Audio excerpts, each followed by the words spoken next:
So hello ji, hello, how are you all. I hope so आप बहुत अच्छा कर रहे होंगे, वेकेशन को भी बहुत ज़्यादा एंजॉय किया होगा।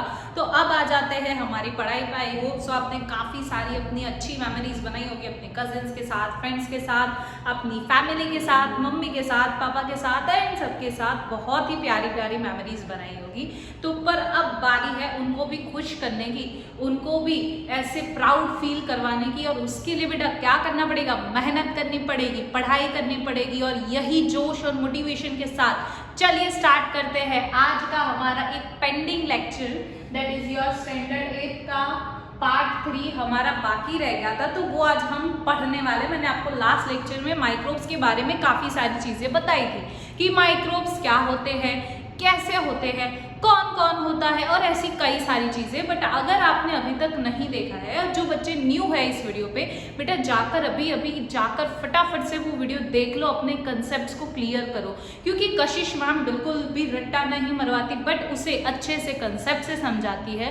तो बेटा चलिए आज स्टार्ट करते हैं हमारा लेक्चर माइक्रोब्स के ऊपर कि वो हमें कैसे यूजफुल है और कैसे हार्मफुल है। हमें आज दोनों चीजें पढ़नी है कि वो हमें कैसे यूजफुल होते हैं यानी हमारे क्या काम आते हैं, और कैसे हार्मफुल होते हैं यानी कि हमारे लिए कैसे खराब है, हमें कैसे डिजीज करते हैं, कैसे हमारी चीजों को बिगाड़ते हैं। ये सारी चीजें हम लोग देखने वाले हैं अभी। तो चलिए स्टार्ट करते हैं आज का हमारा लेक्चर। बट उससे पहले हमारे चैनल को क्या करना है? सब्सक्राइब कर लेना है, ताकि आपको डेली ऐसे मजेदार कंसेप्ट बेस्ड क्वेश्चंस भी मैं आपको यहाँ पे करवाने वाली साथ साथ में। तो वो कंसेप्ट बेस्ड लर्निंग जो है आपके पास पहुँचती रहे, तो बेल आइकन को भी क्लिक कर दीजिएगा और हमारी चैनल को सब्सक्राइब करिएगा साइंस बाय कशिश मैम, और अपने फ्रेंड्स के साथ भी जरूर से शेयर कीजिएगा। तो बेटा आज हम क्या क्या पढ़ने वाले ना वो भी पहले जानना जरूरी है, बिकॉज जब तक हम हमारे गोल्स को नहीं जानेंगे तब तक हम पहुंचेंगे वहां पर कैसे? ठीक है, तो हमारे ये गोल्स को जानना भी बहुत ज़्यादा ज़रूरी है कि आज हम क्या पढ़ने वाले, ताकि आपका फोकस्ड काम रहे। और बेटा हमारे इंस्टा पर भी चैनल है जहाँ पर मैं आपको बहुत सारे स्टडी टिप्स देती हूँ, तो आप उसे भी जाकर फॉलो कर लीजिएगा। एक _Kashis.Soni_17 that is my ID, वहाँ पर भी मैं आपको बताती हूँ। और द सक्सेस पाथ _1 ये भी हमारे कोचिंग का मेन चैनल है, जहाँ पर मैं डेली वीडियोस ऐसे कई सारी टिप्स के साथ पोस्ट करती रहती हूँ। तो उसे भी जाकर ज़रूर से फॉलो कर लीजिएगा, और अपने ड्रीम्स तक पहुँचने में हमसे जितना हो सकेगा हम उतना हेल्प करेंगे। चलिए तो स्टार्ट करते हैं कि आज हम क्या क्या पढ़ने वाले हैं। बेसिकली हमने लास्ट लेक्चर में ये सारी चीज़ें समझ ली थी कि माइक्रो ऑर्गेनिजम्स क्या होते हैं, बैक्टीरियाज के बारे में समझा था। फिर उसके बाद में हमने ऐसे कई सारी चीज़ें, छोटी छोटी चीज़ें पढ़ ली थी। बट अब बारी आती है कि माइक्रो ऑर्गेनिजम्स हमने चैप्टर का नाम क्या पढ़ा था? Friends and four. फ्रेंड्स का मतलब हमें कैसे यूजफुल है, और फोए का मतलब कैसे हमारे दुश्मन बने हुए, यानी उस पे हमें यूजेस देखने हैं, और साथ ही साथ हमें उसके हार्मफुल इफेक्ट्स भी देखने हैं कि वो हमें कैसे हार्म करते हैं। लेकिन मैम इसमें से हम दोनों में से क्या पढ़ेंगे? तो इसमें से हम लोग पढ़ने वाले हैं आज यूजेस। देखिए मैं ज़्यादा ऐसे भर के टोपला भर के सारी चीज़ें आपके दिमाग में नहीं डालने जाऊंगी बेटा, हमसे जितना हो पाएगा हम आज उतना पढ़ेंगे, यानी कि यूजेस। क्योंकि बेटा यूजेस वाला टॉपिक भी काफ़ी लंबा है, और आपको जो भी समझो उसे फोकस के साथ, कंसेप्ट के साथ समझना है। मैं ये नहीं चाहूँगी कि भाई फटाफट खत्म करने के चक्कर में बस डालते जाओ चीज़ें, नहीं। तो हम लोग हार्मफुल जो इफेक्ट्स है वो हम नेक्स्ट लेक्चर में पढ़ेंगे, और जो यूजेस है उसके वो हम आज पढ़ेंगे। यानी अच्छी चीज़ों से शुरुआत कर रहे हैं, यानी अच्छी चीज़ें आज हम पढ़ लेंगे, और बुरी चीज़ें यानी कि वो हमें कैसे डिजीज कर रहे हैं, कौन से डिजीज कर रहे हैं, क्या इफेक्ट ला रहे हैं, वो सारी चीज़ें हम पढ़ने वाले हैं नेक्स्ट लेक्चर में। इसीलिए बोल रही फटाफट से सब्सक्राइब कर लो, क्योंकि ऐसे कई सारे वीडियोस आते रहने वाले हैं, और वो भी बिल्कुल फ्री। तो बिल्कुल भी आप टेंशन लेने की ज़रूरत है ही नहीं साइंस के लिए। तो फटाफट से सब्सक्राइब कर दीजिए। ओके, तो सबसे पहली बात करते हैं यूजेस के अंदर कि आप मान के शॉक हो जाओगे, या सुन के शॉक, बेहोश जो होना हो जाओगे। लेकिन कैसे मैम? ऐसे तो क्या चीज़ आप बताने वाले हो? तो वो चीज़ है बेटा कि जो हमारे बैक्टीरियाज एंड फंजाई, यानी कि जो भी माइक्रो ऑर्गेनिजम्स है, वो micro organisms cake, bread and curd and ऐसी कई सारी खाने की चीज़ों को बनाने में यूज होता है। हो गए ना शौक? बेटा बेहोश मत हो जाना, ठीक है? बैठ जाओ शांति से बैठ के समझो। देखो अब तुम बोलोगे मैम हम तो ये सारी चीजें डेली कंज्यूम करते तो हम बीमार नहीं हो जाते?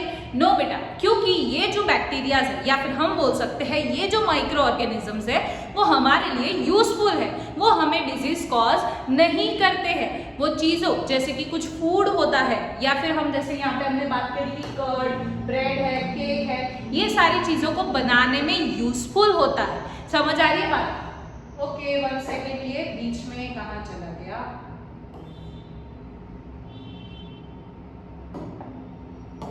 एंड यस स्टूडेंट्स, हम लोग साथ ही साथ आज हम लोग क्वेश्चन प्रैक्टिस भी करेंगे और एनसीईआरटी को भी देखेंगे। तो बेटा आपका देखो ये कितना प्रीमियम क्वालिटी का लेक्चर होने वाला है, ठीक है? तो देखते हैं आगे।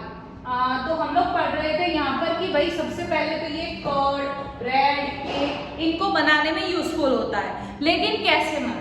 सबसे पहले बात करते हैं हम लोग कि मैम कर्ड के लिए कैसे यूजफुल होता है, वो हम नेक्स्ट स्लाइड में देख रहे हैं, लेकिन हम एक ओवरव्यू ले लेते हैं कि कैसे कैसे हमें यूजफुल है, क्या क्या चीजें हमें पढ़नी है। सबसे पहली चीज आती है कि बेटा कर्ड, ब्रेड, केक इनको बनाने में यूज होता है। अब कैसे होता है वो हम आगे पढ़ेंगे। कौन यूजफुल होता है, कौन माइक्रोब वो होता है जो आपकी ये चीजें बनाने में हेल्प करता है, जो आपका फ्रेंड बन जाता है, वही चीजें हम पढ़ेंगे। नेक्स्ट इज द एनवायरमेंट को क्लीन करने में हेल्प करता है। क्या करता है? क्लीन करने में, साफ करने में। लेकिन कैसे? मैं आपको रट्टा नहीं मरवाने वाली हूँ, मैं आपको समझाने वाली हूँ कैसे क्लीन करता है, ठीक है? फिर हम पढ़ेंगे medicines. Oh my God ma'am, medicines में भी? यस, मेडिसिन्स बनाने में भी माइक्रो ऑर्गेनिजम्स यूज होते हैं।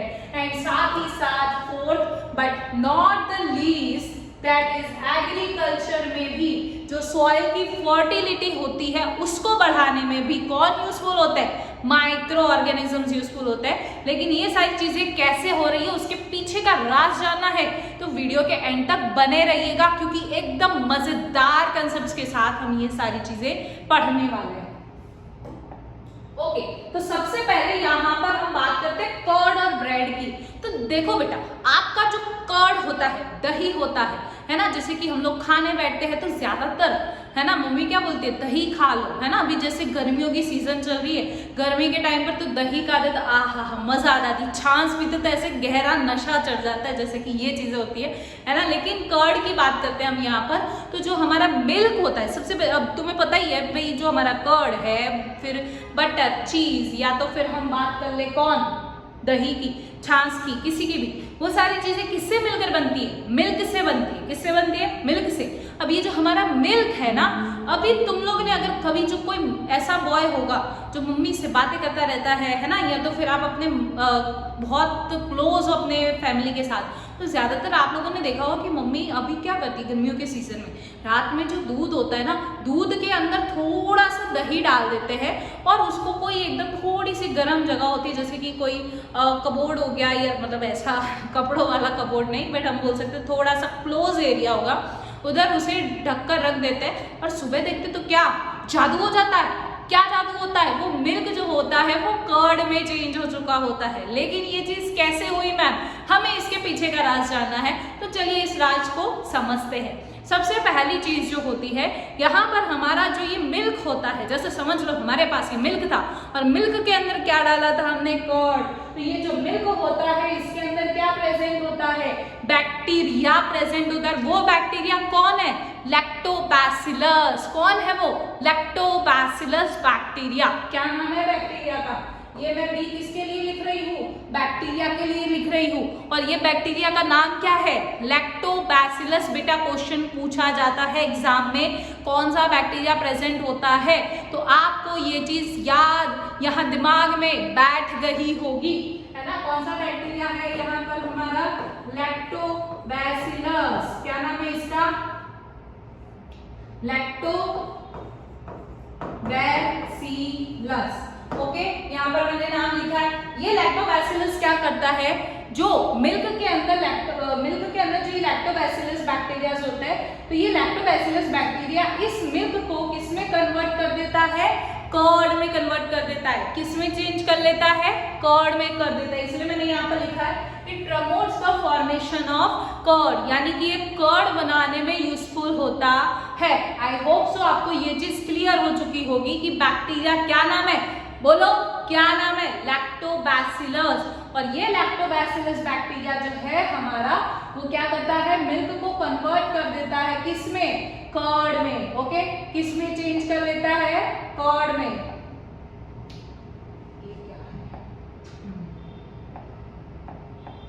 ओके, समझ आ गई बात। तो लैक्टोबैसिलस बैक्टीरिया क्या करता है, कर्ड को, मिल्क को कन्वर्ट कर देता है कर्ड में। ठीक है, अब बात करते हैं यहाँ पर कि मैम ये तो इसकी पहली बात हो गई कि पहली बात क्या कर रहा है, कर्ड बना रहा है। क्या कर रहा है, कर्ड बना रहा है। दूसरा काम क्या होता है और इसका, जैसे कि इडली बनानी होती है तो उसके बैटर को मम्मी क्या करती है, एक रात पहले उसको भिगो के रखा जाता है। ठीक है, एंड वाई, दूसरे दिन तुम देखते हो एकदम फुला फुला और डबल हो चुका होता है। और ये डबल डबल कैसे होता है, ये चीज भी हमें अभी समझनी है। ठीक है, तो वैसे उसमें क्या डाला जाता है, वैसे कर्ड डाला जाता है। और उस कर्ड, वो जो एक्चुअली कर्ड होता है वो कहाँ यूज होता है, जैसे इडलीज, भटूराज, ये सारी चीजें बनाने में यूज होता है। तो ये कर्ड वहां पर यूज हो रहा है बेटा। तो बेसिकली यहाँ पर क्या प्रेजेंट होते हैं, बैक्टीरियाज एंड यीस्ट, जो ये बैटर जो होता है उसको डबल करने में हेल्प करता है। और बेसिकली सबसे ज्यादा यीस्ट रहता है इसके अंदर। ठीक है, तो ये जो प्रोसेस है फर्मेंटेशन से होता है। फर्मेंटेशन के बारे में हम थोड़ा आगे पढ़ने वाले हैं और डिटेल में, बट अभी आप इतना समझ लो, कर्ड के बारे में आपको समझ आ चुका होगा। और नॉन बैक्टीरिया दूसरे कहाँ यूज होते हैं, तो जैसे कि चीज, फिर और भी अदर फूड आइटम्स है, दूसरी और जो चीजें हैं उसको बनाने में भी कौन यूजफुल होता है, बैक्टीरिया यूजफुल होता है।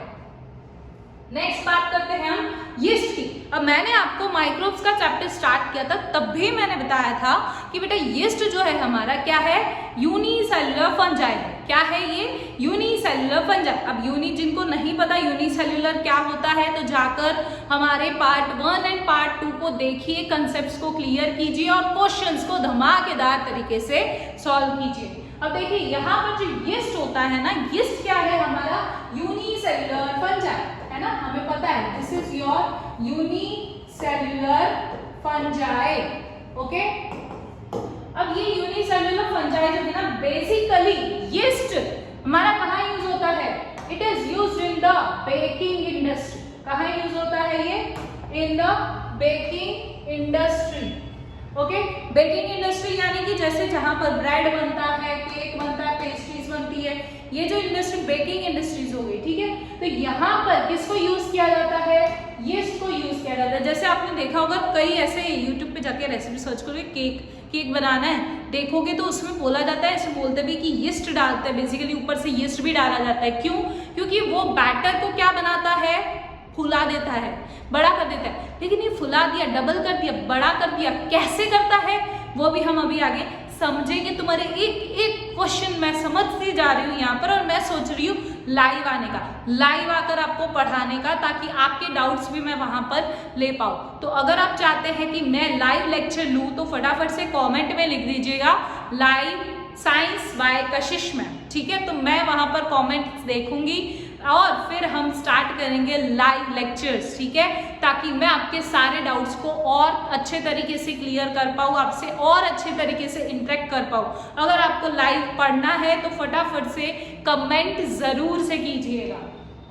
ओके, नेक्स्ट देखो, अब मैं जो आपको बता रही थी कि यहाँ पर ये जो बैटर होता है वो डबल फूल कैसे जाता है, तो वो फूलने का उसका रीजन होता है कार्बन डाइऑक्साइड। तो यीस्ट जो होता है ना, जैसे ही हमारा डोसा का बैटर, ये कौन है भाई, डोसा का बैटर, और ये डोसा के बैटर में हमारा क्या था, यीस्ट हमने डाला था। अब जैसे ही ये यीस्ट को एक सराउंडिंग, एक एनवायरमेंट मिला ग्रो होने के लिए, तो ये जो इससे और ऐसे उसके मतलब बोलते हैं ना, रिप्रोड्यूस कर रहे हैं, ये अपने में से बहुत सारे यीस्ट यहाँ पर क्या हो जाएंगे, प्रोड्यूस हो जाते हैं, रिप्रोड्यूस करते हैं। ठीक है, तो ऐसे बहुत सारे यहाँ पर यीस्ट हमें देखने को मिलेगा। और इसी की वजह से जैसे जैसे वो रिप्रोड्यूस करता है, वैसे वैसे वो क्या रिलीज करता है, कार्बन डाइऑक्साइड। क्या रिलीज करता है, कार्बन डाइऑक्साइड। और इसी वजह से हमारा बैटर जो होता है वो हमें कैसा दिखता है, फुला फुला दिखता है, और कैसा दिखता है, डबल होता हुआ दिखता है। That is because of the carbon dioxide gas. I hope सो आपके ये दिमाग की बत्तियां खुल चुकी होगी, कंसेप्ट समझ आ चुका होगा कि भाई हमने पढ़ा कि इडली का बैटर डबल कैसे हो जाता है।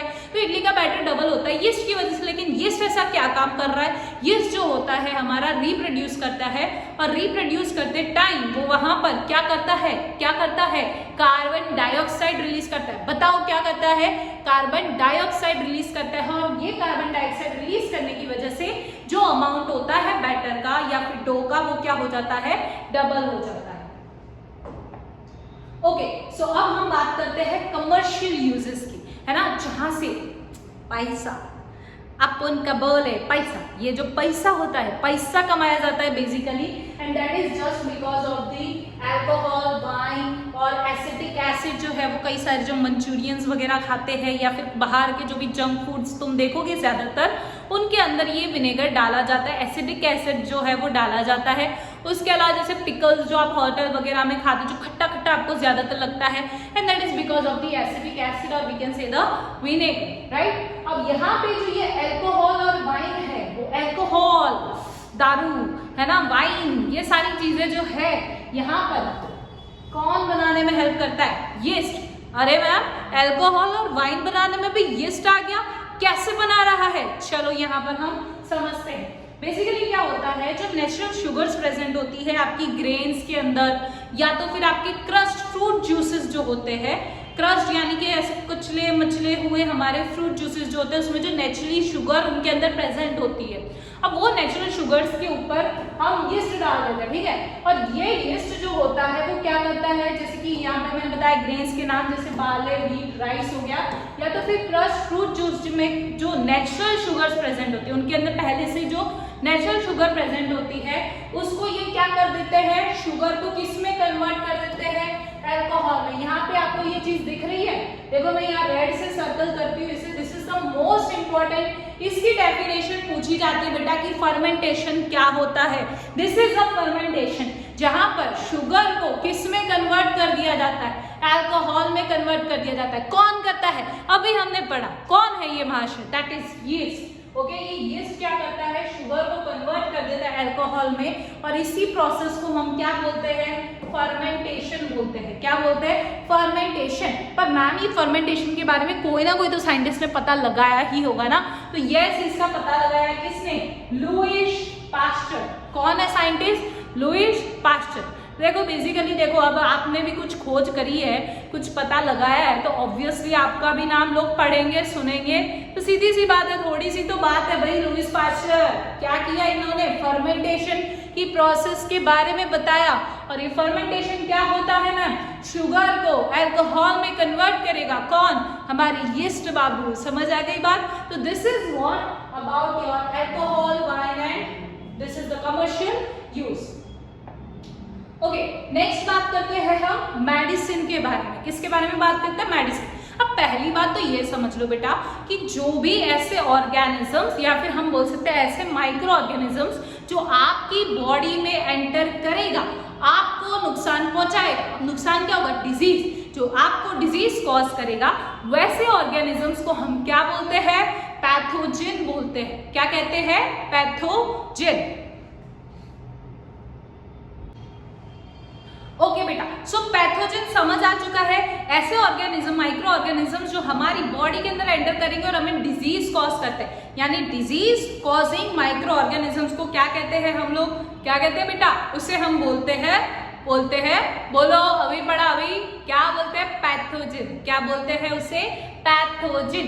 ठीक है, तो यहाँ पर वही लिखा है that disease causing micro organisms are known as pathogens. क्या बोला जाता है उन्हें, पैथोजेन बोला जाता है। लेकिन ये पैथोजन जब हमारी बॉडी में एंटर करते हैं तो उससे फाइट करने कौन आता है, ढिशुम, अरे तुम आओ तो खरी हम तुमको भगा देंगे, ऐसे करके भगाने के लिए कौन आता है उनको, हमारी बॉडी खुद रिलीज करती है उनके सामने एंटीबॉडीज, जो वो वाले जो माइक्रो ऑर्गेनिजम्स पैथोजेंस के सामने लड़ते हैं, उनको मार के भगाते हैं, उनको किल कर देते हैं, वैसे को हम क्या बोलते हैं, एंटीबॉडीज। लेकिन कभी कभार हमारी एंटीबॉडीज भी क्या पड़ जाती है, वीक पड़ जाती है, क्योंकि सामने वाला माइक्रोब क्या हो जाता है, बहुत ज्यादा स्ट्रांग होता है हमारी एंटीबॉडी से। तो उसकी वजह से क्या हो जाता है, हमारी बॉडी उसके सामने वीक पड़ने लगती है और तब हम क्या होते हैं, बीमार पड़ते हैं। और यही बीमार पड़ रहे हैं हम, तो उस चीज को हम कैसे सॉर्ट आउट करेंगे। जो बीमार पड़ रहे हैं तो उसके लिए हम क्या लेते हैं, मेडिसिन लेते हैं। क्या लेते हैं, मेडिसिन। और यही मेडिसिन का नाम क्या है, एंटीबायोटिक्स। क्या बोला जाता है, एंटीबायोटिक्स। लेकिन लेकिन लेकिन ये क्या है मैम, एंटीबायोटिक्स। अब ये कौन सी नई चीज आ गई। अब देखो, एंटी का मतलब क्या होता है, एंटी मतलब अपोजिट। क्या करेगा, अपोजिट, यानी जो, बायो, बायो मतलब लिविंग, यानी जो भी सामने वाला ऑर्गेनिज्म है उसके अपोजिट, यानी कि उसे मारने का काम करेगा। कौन कौन, एंटीबायोटिक। ये क्या, एंटीबायोटिक कौन है, और कोई नहीं, मेडिसिन का ही नाम है, जो क्या करता है, हार्मफुल माइक्रोब्स जो आपकी बॉडी में एंटर हुए, जो आपको डिजीज कॉज कर सकते हैं, उनको ये किल करेंगे। या तो फिर बेसिकली हमारी बॉडी में हम बीमार कब होंगे, जब उसके अंदर माइक्रोब्स जो है वो बहुत ज्यादा बढ़ जाते हैं। तो ये माइक्रोब्स की ग्रोथ को भी कम करवाएगा और उसे किल करेगा भी। ठीक है, ये चीज कौन करेगा, कौन करेगा, हमारा एंटीबायोटिक। आपको ये चीज समझ आ चुकी है ना, एंटीबायोटिक के बारे में, कि मेडिसिन, ऐसी मेडिसिन जो किल करती है या तो फिर स्टॉप कर देती है ग्रोथ ऑफ माइक्रोब्स, यानी माइक्रोब्स की ग्रोथ को स्टॉप कर देगा या तो उसे किल कर देगा, वैसे को हम क्या बोलते हैं, एंटीबायोटिक। और ये जो एंटीबायोटिक होता है उसके अंदर कौन कौन है, बैक्टीरिया और फंजाई। इनसे ये माइक्रोब्स पढ़े थे ना, ये माइक्रोब्स ही क्या करते हैं, एंटीबायोटिक्स बनाने में हेल्प करते हैं। एंटीबायोटिक्स बेटा और कुछ भी नहीं, मेडिसिन ही है और कुछ नहीं है, कंफ्यूज मत होना। ऐसी मेडिसिन जो आपकी बॉडी में पैथोजेंस को जाके क्रिंग क्रिंग क्रिंग करके खत्म कर देंगे। ठीक है, अब थोड़े तीन तो नाम बनते हैं ना पढ़ने के, कि भाई हाँ ऐसी कौन सी एंटीबायोटिक्स है। 3 ही नाम है बेटा, स्ट्रेप्टोमाइसिन, टेट्रासाइलिन, इराइथ्रोमाइसिन। कौन से 3 नाम है, बोलो मेरे साथ तो बेटा याद हो जाएगा। कौन कौन से है, इराइथ्रोमाइसिन, टेट्रासाइलिन, स्ट्रेप्टोमाइसिन। ठीक है, ये रहे नाम, स्ट्रेप्टोमाइसिन, टेट्रासाइलिन, इराइथ्रोमाइसिन। क्या है, स्ट्रेप्टोमाइसिन, टेट्रासाइलिन, इराइथ्रोमाइसिन। चलो बताओ वापस से, स्ट्रेप्टोमाइसिन, गुड, स्ट्रेप्टोमाइसिन, टेट्रासाइलिन, इराइथ्रोमाइसिन। देखो आप कशिश मैम के लेक्चर में आए हो तो आपको कुछ भी ऐसा होगा ही नहीं कि आप याद किए बिना जाओगे, आप सारी चीजें याद करके ही जाओगे, है ना। तो आपको ये चीज समझ आ चुकी होगी कि ऐसे माइक्रोब्स जो हमारी बॉडी में एंटर करते हैं, हमें डिजीज कॉज करते हैं, वैसे को हम पैथोजन बोलते हैं। ये पैथोजेंस के सामने लड़ने के लिए कौन आता है, हमारी बॉडी की तरफ से, हमारी बॉडी की तरफ से आ रही है एंटीबॉडीज। और सामने उसके साथ साथ हम लोग क्या लेते हैं, उनको किल करने के लिए मेडिसिन लेते हैं, जो उस माइक्रोब की ग्रोथ को कम करेगा, उसे किल करेगा, उसकी ग्रोथ को कम कर देगा, है ना। तो उसको हम क्या बोलते हैं, एंटीबायोटिक। और वो बेसिकली कौन कौन हो सकते हैं, बैक्टीरिया एंड फंजाई। और हमने कौन से 3 नाम पढ़े अभी एंटीबायोटिक के, स्ट्रेप्टोमाइसिन, टेट्रासाइलिन एंड इराइथ्रोमाइसिन। ओके, अब बात करते हैं अलेक्जेंडर फ्लेमिंग की कहानी और कशिश मैम की जुबानी। अरे मैम ये क्या चीज आ गई, अलेक्जेंडर फ्लेमिंग की कहानी और कशिश मैम की जुबानी। बेसिकली यहाँ पर जो ये एंटीबायोटिक्स कैसे बनी थी, है ना, और किसने बनाई थी, उनकी कहानी है अलेक्जेंडर फ्लेमिंग। अभी जो अलेक्जेंडर फ्लेमिंग जो है ना, वो साइंटिस्ट थे। और कभी कभार ऐसा होता है ना कि कुछ हम चीजें करने और जा रहे होते हैं, हो कुछ और जाता है। वो आजकल चल रहा है ना कि काम करने गया था और कांड हो गया, पर इनसे कांड नहीं, इनसे क्या हो गई, इनकी तरफ से क्या बन गई, एंटीबायोटिक की खोज हो गई।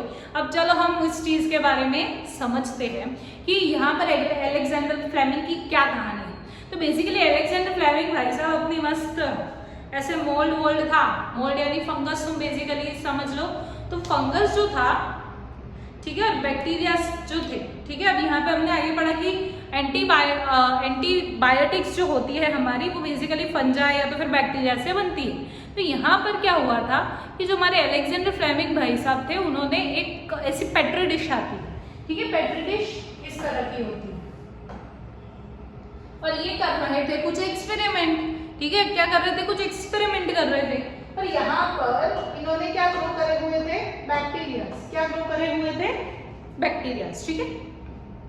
अब ये बेसिकली क्या होता है, इसके ऊपर ढकने के लिए कोई चीज होती है, बेसिकली वही उसका ढक्कन ही होता है, तो वैसे समझ लो इसके ऊपर ढक्कन होता है, वो ढकना होता है। लेकिन ये भाई साहब क्या है, कुछ पता नहीं काम वाम आ गया तो बीच में भाग गए और यहाँ पर इन्होंने ढक्कन ढकना वो भूल गए। अब सोचो वो वहां से आए तब इन्होंने क्या देखा, कुछ अजीब चीजें देखी कि जो इसके ऊपर लहरा रही थी, और ऊपर से ये इसके आधे बैक्टीरियाज भी वो खा चुका था, यानी खत्म हो चुके थे।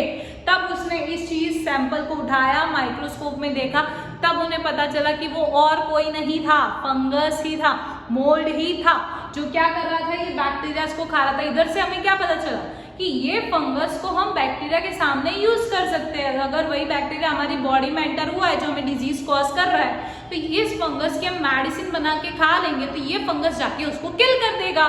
तो यहाँ से देखो, समझ रहे हो ना बात कैसे बनी हमारी एंटीबायोटिक। तो यहाँ से हमें समझ आ गया कि ये हमारी एंटीबायोटिक की तरह यूज हो सकती है, जो कि ये बेसिकली कोई भी ऑर्गेनिज्म के अंदर जो डिजीज कॉजिंग पैथोजेंस होते हैं उनको किल करने में यूज कर सकते हैं। बहुत सारे प्लांट डिजीज जो होते हैं उसको भी किल करने के लिए हम क्या यूज करते हैं, ऐसे एंटीबायोटिक्स यूज करी जाती है। तो बेटा देख रहे हो माइक्रोब्स का कितना बड़ा रोल है, यूजेस कितने सारे हैं इसके, है ना। तो एंटीबॉडीज को हमने मैंने समझा दिया कि पैथोजेंस क्या होते हैं, disease causing microbes, disease causing microbes are known as pathogens. इसी को हम क्या बोलते हैं बेटा, पैथोजन बोलते हैं। और ये जब हमारी बॉडी में एंटर करता है तो उससे फाइट करने के लिए हमारी तरफ से क्या आती है, एंटीबॉडीज आती है। क्या आती है, एंटीबॉडीज आती है। लेकिन बेटा समझो कि आपने मेडिसिन ली और फिर आप उसके बाद ठीक हो गए,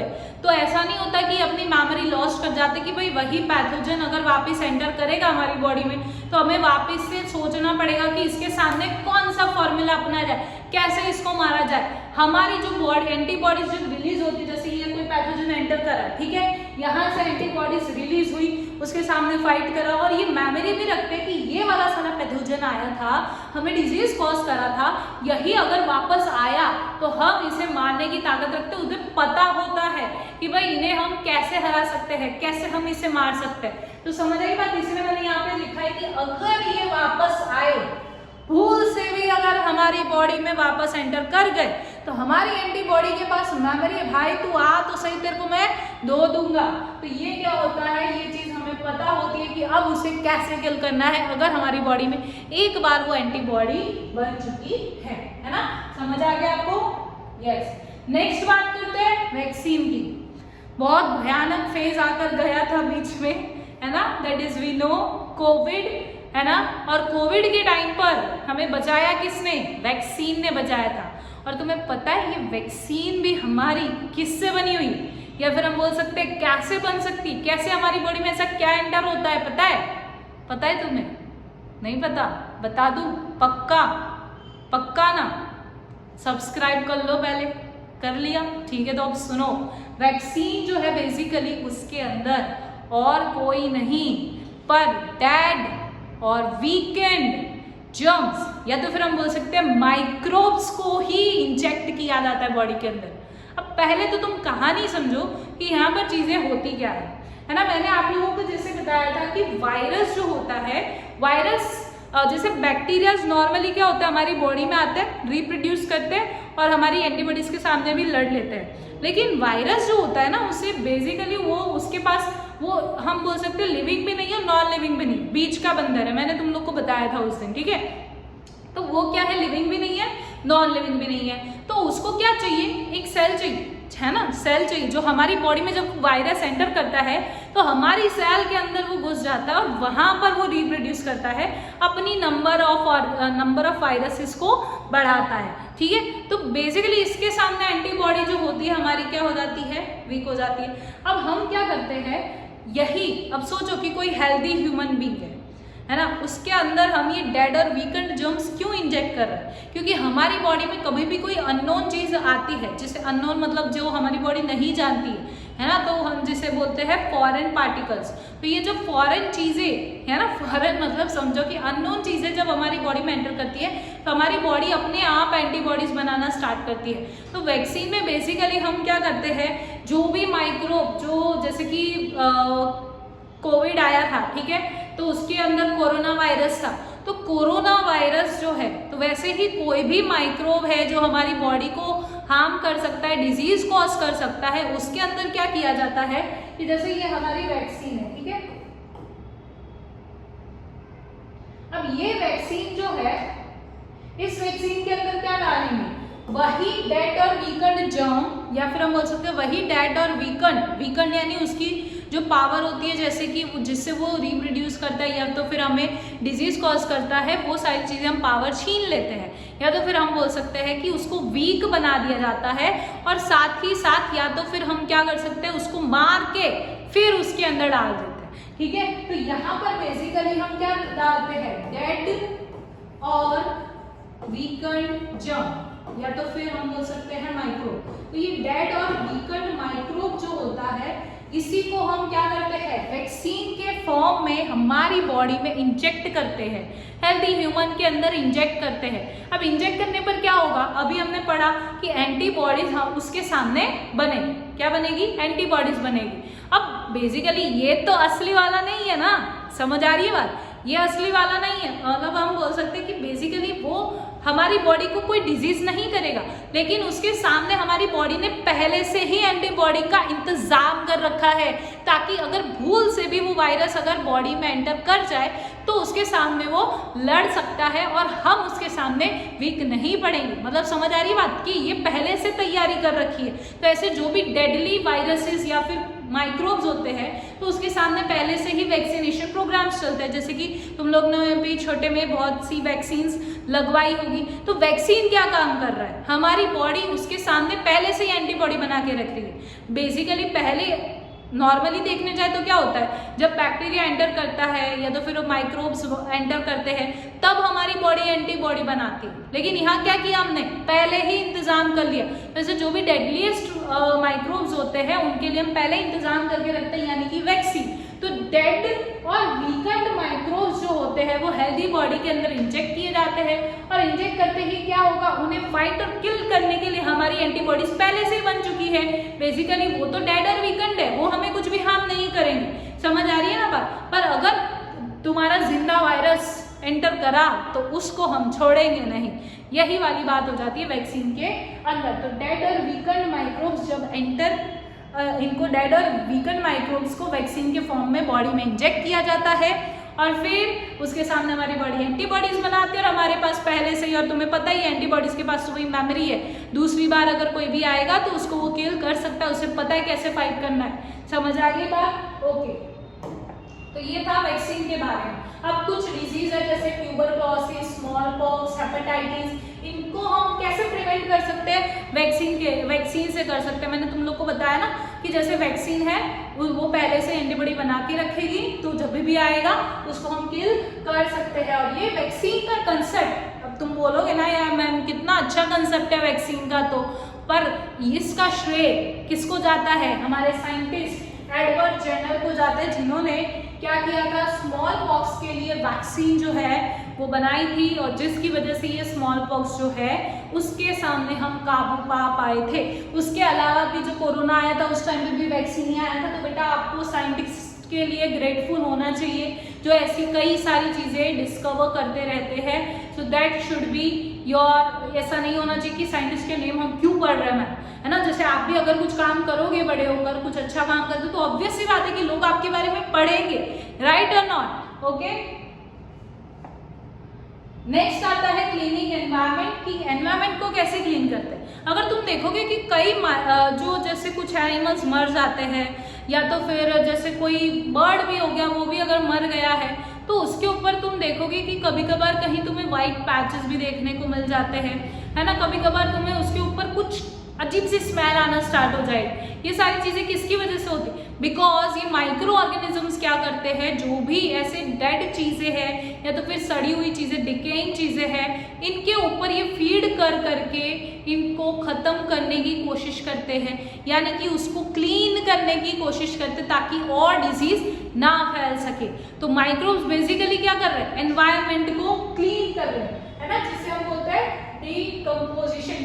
डिकम्पोजिशन में क्या होता है कि जैसे मेरे पास कोई भी प्लांट वेस्ट है ना, जैसे कि प्लांट की पत्तियां भी झड़ जाती है खराब होकर, तो वो प्लांट की पत्तियां जो है जो झड़कर खराब हो चुकी है, उन खराब चीज़ों पर भी मैंने आप लोगों को एक कंसेप्ट आई थिंक अगर आप 7th में पढ़े हो तो 7th में भी आप लोगों ने पढ़ा होगा कि जो माइक्रोब्स और क्या काम कर सकते हैं कि जो प्लांट वेस्ट है या फिर कोई वेस्ट है उसके अंदर से वो सारा न्यूट्रिशन एब्जॉर्ब कर सकते हैं और उसको सॉइल के अंदर रिलीज कर सकते हैं।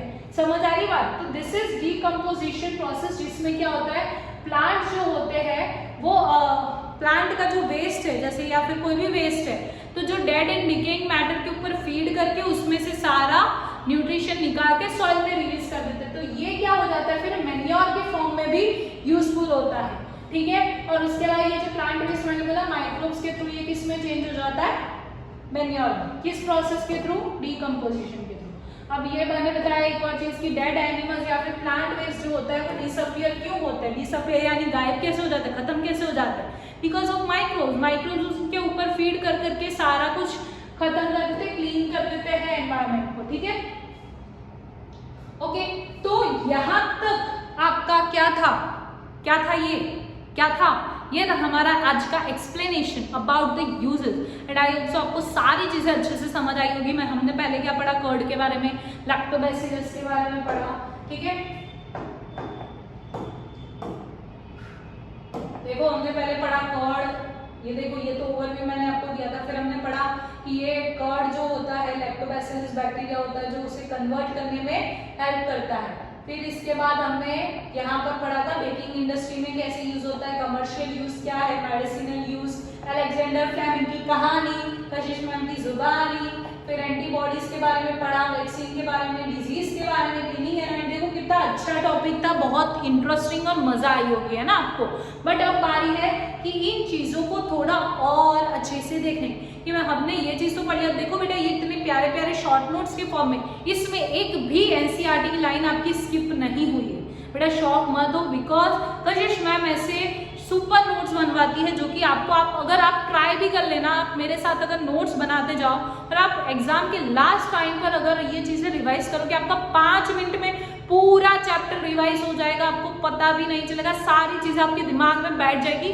क्योंकि बेटा जब चीजें बहुत ज्यादा होती है ना तो हमें देखकर और डर लगता है, लेकिन ये मैंने ऐसे नोट्स बनवाए जिसमें आपकी एनसीईआरटी की एक भी लाइन स्किप नहीं हुई है, सारे पॉइंट टू पॉइंट चीजें मैंने कवर करी है। लेकिन इसको मैंने बनाया ऐसे, स्ट्रक्चर ऐसे किया है कि जिससे आप कभी भूल ना पाओ, आपको सारे कंसेप्ट समझ में आए, आपको ओवरव्यू समझ आए कि इस चैप्टर के अंदर मैंने क्या क्या पढ़ा है, राइट। अब बात करते हैं हम थोड़ी एनसीईआरटी के बारे में, हम देख लेते हैं कि ये सारी चीजें एनसीईआरटी में कहाँ पर।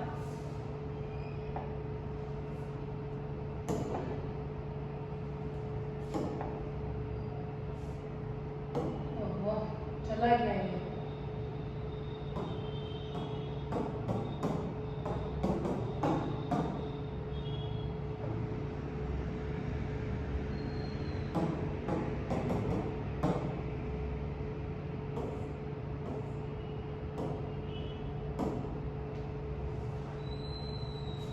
ओके, तो यहाँ पर सबसे पहले हमारे एनसीईआरटी के अंदर क्या क्या दिया हुआ है, माइक्रो ऑर्गेनिजम्स हमारे कौन कौन है, बैक्टीरिया है, फंजाई है, ठीक है। ये देखो बैक्टीरिया, फंजाई, प्रोटोजोआ, एल्गी के बारे में, फिर हमने वायरसेस के बारे में यहाँ पर आपको दे रखा है। फिर इसके बाद यहाँ पर है ओके, फिर इसके बाद है आपका यहाँ पर मैंने आपको फोटोज भी बताए हुए हैं। ये कौन है हमारा bacteria, this is Chlamydomonas, spirogyra. बेटा अगर आपने पहला पार्ट 1 और 2 नहीं देखा है जाओ अच्छे से देखो, कंसेप्ट्स को समझो अच्छे से, है ना। पैरामीशियम, फिर इसके बाद ये है हमारा bread mould, penicillium and aspergillus, this are your fungi. Okay, फिर ये वायरस के बारे में देखो, ये जो चीजें हमने आज पढ़ी कि कैसे माइक्रो ऑर्गेनिज्म जो है वो रहते हैं। मैंने सॉइल फर्टिलिटी की, सॉइल फर्टिलिटी क्या होता है, ऐसी सॉइल जो प्लांट्स को ज्यादातर ग्रो करने में मदद करती है, ठीक है, वैसी सॉइल को हम सॉइल फर्टिलिटी बोलते हैं। इतना सिंपल मीनिंग आपको समझ आता होगा। फिर ये देखो ये रहा यहाँ पे लैक्टोबैसिलस के बारे में, है ना, जो चीजें हमने पढ़ी। फिर ये मैंने बताया कि ये जैसे डो जो बनाते हैं वो कैसा हो जाता है, डबल हो जाता है। और डबल किसकी वजह से होता है, that is because of fungi कौन है? यीस्ट। और यीस्ट क्या रिलीज करती है साहब? बताओ बताओ। कार्बन डाइऑक्साइड, जिसकी वजह से ये डबल हो जाता है। फिर कमर्शियल यूज पढ़ा यहाँ पे, देखो ये रहा हमारा वाइन अल्कोहल के बारे में, फर्मेंटेशन प्रोसेस, ये रहे लुईस पास्चर जिन्होंने फर्मेंटेशन के बारे में बताया। फिर हमने पढ़ा एंटीबायोटिक्स, ये रहे अलेक्जेंडर फ्लेमिंग जिन्होंने किसके बारे में बताया था? देखो यहाँ पर लिखा हुआ है कि Alexander Fleming was working on the culture of disease causing bacteria. वो किसके बारे में देख रहे थे? मैंने बताया था बैक्टीरिया जो है डिजीज कॉज जो करते हैं वैसे बैक्टीरिया पर वो स्टडी कर रहे थे, है ना। और उसी टाइम पर उन्होंने क्या देखा? एक little green mould. Mould basically यहाँ पे कौन है? फंजाई ही है और कोई नहीं है, ठीक है। यहाँ पे फंजाई का ये टाइप है, तो ये फंजाई उन्होंने देखा और उन्होंने क्या देखा कि मोल्ड क्या कर रहा, दिख रहा है ना बेटा, ये देखो, ये मोल्ड क्या कर रहा था? पर प्रिवेंट कर रहा था ग्रोथ ऑफ बैक्टीरिया। बैक्टीरिया की जो ग्रोथ होती है उसको वो खत्म कर रहा था, यानी कि उसे नहीं होने दे, प्रिवेंट कर रहा था। और इसी के लिए फिर इन्होंने इसको क्या नाम दिया था? एंटीबायोटिक। इसका नाम क्या रखा था? एंटीबायोटिक, ठीक है। अब बेसिकली ये मोल्ड कौन था? और कोई नहीं था। ये मोल्ड कौन था? पेनिसिलियम था। कौन था? पेनिसिलियम, ठीक है। ये भी एक एंटीबायोटिक ही है तुम्हारी, ठीक है। Okay, clear? देखो आप चीजें समझोगे तो बेटा बहुत अच्छे से समझ आएगी। फिर ये देखो एडवर्ड जेनर के बारे में, ये पूरा वैक्सीनेशन एंटीबॉडीज का। बेटा आप एक बार एनसीईआरटी अच्छे से खाली रीड करना फोकस करके, आपको एक एक पॉइंट समझ आएगा जो मैंने यहाँ पर आपको समझाया हुआ है, ठीक है। फिर ये सॉइल फर्टिलिटी इंक्रीज करने में मदद करते हैं, कैसे? तो एनवायरनमेंट को क्लीन करते हैं, न्यूट्रिएंट्स को वापस रिलीज करते हैं सॉइल के अंदर, ताकि क्या हो सकता है? न्यूट्रिएंट को रिलीज करेंगे तो जिसकी वजह से प्लांट्स को और ग्रोथ होने में हेल्प मिलेगी। ये डिकम्पोज के बारे में मैंने आपको बताया। फिर ये है हमारा हार्मफुल माइक्रो ऑर्गेनिजम्स, कौन कौन सा डिजीज करते हैं। काफी इंटरेस्टिंग होने वाला है हमारा नेक्स्ट लेक्चर, ठीक है। तो अभी सब्सक्राइब करो, लेकिन रुको, अभी भागना नहीं है, रुको। अभी हमें पढ़ना है, पढ़ना नहीं है, हमने जो अभी पढ़ा उसके ऊपर बेस्ड हमें अब क्या करने हैं? क्वेश्चंस करने हैं। तो चलिए स्टार्ट करते हैं हमारे क्वेश्चंस। अब तुम्हें फटाफट से आंसर दे दे जाना, ठीक है। तो चलिए देखते हैं फर्स्ट क्वेश्चन, ठीक है। आई होप सो आप सभी को यहाँ पर दिख रहा होगा। Let me check. यस, आप सभी को क्लियर दिख रहा है, राइट। सबसे पहला क्वेश्चन देखिए यहाँ पर क्या है? Which microorganism reproduce only inside the body. ऐसा कौन सा माइक्रो ऑर्गेनिज्म है जो हमारी बॉडी के अंदर रिप्रोड्यूस करता है? तो चलिए आपने आंसर सोच लिया होगा, देखते हैं हमारा पहला आंसर वायरस। यस बेटा, मैंने अभी आपको समझाया था कि वायरस जो है उसको हमारी बॉडी का सेल चाहिए, यानी उसे ग्रो करने में हेल्प करता है, इसीलिए यहाँ पर आंसर हमारा क्या आएगा? वायरस। नेक्स्ट देखो, process of conversion of sugar into alcohol. अभी मैंने आपको समझाया था शुगर को अल्कोहल में कन्वर्ट कौन करता है। देखो यहाँ पे आपके पास ऑप्शंस है, इस प्रोसेस को क्या बोला जाता है वो पूछा है। नाइट्रोजन फिक्सेशन, फर्मेंटेशन, मोल्डिंग या इन्फेक्शन। अभी पढ़ा हमने, क्या आएगा? क्या आएगा? फर्मेंटेशन। क्या आएगा? फर्मेंटेशन। ओके, अभी हमने समझा था चीजों को, क्या समझा था कि शुगर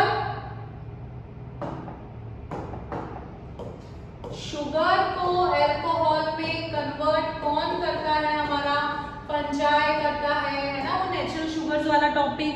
और इसी को हम क्या बोलते हैं? फर्मेंटेशन बोलते हैं। Next, which of the following is considered as antibiotic. इसमें से कौन सी चीज आपकी एंटीबायोटिक है? स्ट्रेप्टोमाइसिन, यीस्ट या अल्कोहल? अभी हमने चीजें पढ़ी। क्या आएगा बेटा? क्या आएगा? Yes, you are right, that is streptomycin. क्या आएगा? स्ट्रेप्टोमाइसिन। नेक्स्ट देखो, अच्छा ये वाला जो क्वेश्चन है ये हमारा अभी नहीं है, ये चीज हमने नहीं पढ़ी है, तो ये अभी हम रहने देंगे। ओके, नेक्स्ट देखो, which bacteria is responsible for curdling of milk? अरे मैम ये तो बहुत अच्छे से आता है, हमने बहुत अच्छे से पढ़ा है। Rhizobium, Lactobacillus, yeast या amoeba? क्या आएगा? क्या आएगा? Yes, you are right, that is Lactobacillus। क्या आएगा? Lactobacillus। ओके, ठीक है। अब हम बढ़ते हैं नेक्स्ट पेज की तरफ।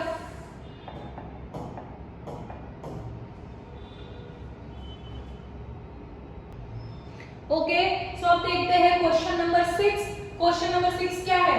ब्रेड और idli dough rises because of the growth of, अरे वाह मैम, बहुत इजी क्वेश्चन है।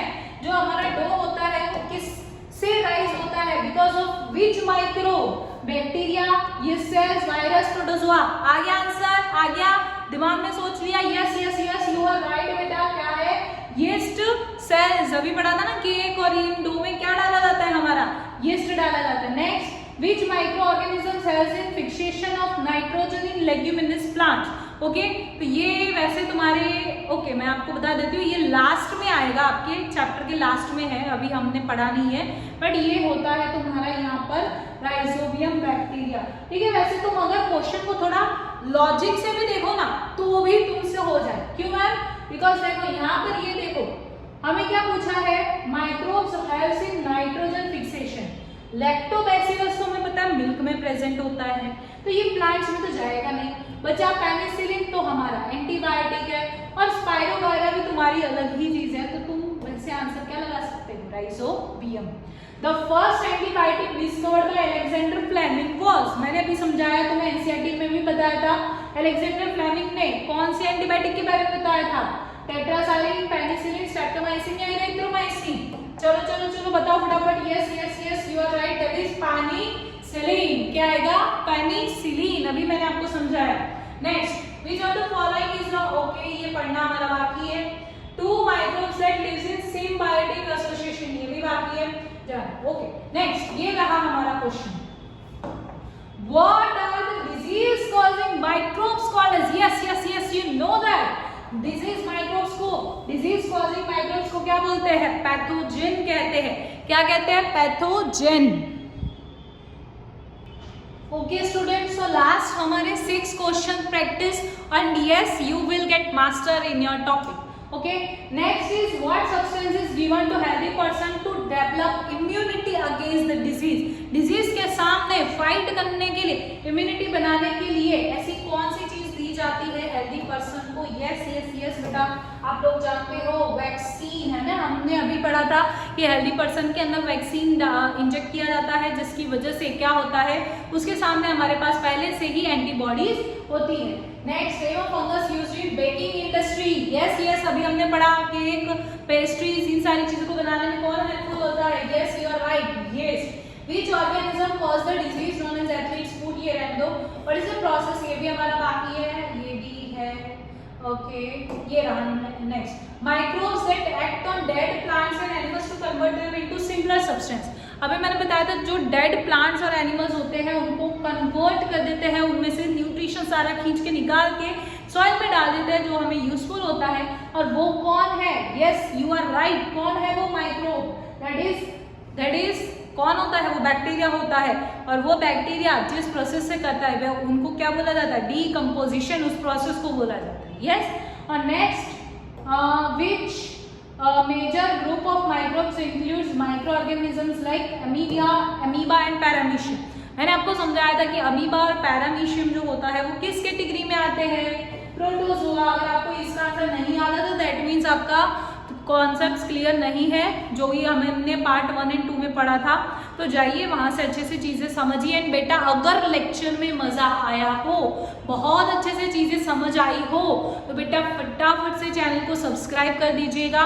बहुत मेहनत लगती है यहाँ पर इतना अच्छे से नोट्स बनाने में, क्वेश्चंस ढूंढ के अच्छे क्वेश्चंस आपको करवाने में, क्योंकि बेटा ऊपर से पढ़ने से कुछ नहीं होता, क्वेश्चन प्रैक्टिस भी बहुत ज़रूरी है, रिविजन भी बहुत ज़रूरी है, जो सारी चीज़ें आपकी कशिश मैम करवा ही देती है। तो फिर क्या करना है? आपको सिर्फ सब्सक्राइब करना है और चीज़ों को पढ़ना है, समझना है और कॉन्सेप्ट्स को क्लियर करना है। एंड जाइए अभी के अभी हमारे इंस्टा पर भी हमारे चैनल को फॉलो कर दीजिए, एंड कई सारे स्टडी टिप्स ऐसे ही आप गेन करते रहिए और अपने सक्सेस की तरफ बढ़ते रहिए। एंड वन मोर थिंग, अगर आप मेरे से पर्सनली यहाँ पर ऑफलाइन में पढ़ना चाहते हैं तो आ जाइए 3rd floor supreme square opposite अवनिया एवियन, बापा सीताराम चौक, नवा नरोड़ा, अहमदाबाद, है ना। और अगर आप नहीं आ सकते ऑफलाइन तो आप ऑनलाइन तो है ही हमारे पास, आप हमारी ऑनलाइन क्लासेस भी ले सकते हैं जहाँ पर आपको प्रॉपर टेस्ट सीरीज मिलेंगे, आपको नोट्स मिलेंगे एंड कई सारी चीज़ें मिलेंगी। लेकिन मैम आपने तो बोला फ्री में पढ़ाओगे, यूट्यूब वालों का क्या? डोंट वरी बेटा, अभी मैं व्हाट्सएप कम्युनिटी बनाने वाली हूँ और उस व्हाट्सएप कम्युनिटी को मैं यहाँ पर पिन कर दूंगी या तो फिर व्हाट्सएप ग्रुप बनाऊंगी उसको पिन कर दूंगी। आप उसके अंदर ज्वाइन हो जाइएगा, आपको सारे नोट्स वहाँ पर मिल जाएंगे जिससे आप अपनी स्टडीज को बेहतर बना सकते हैं।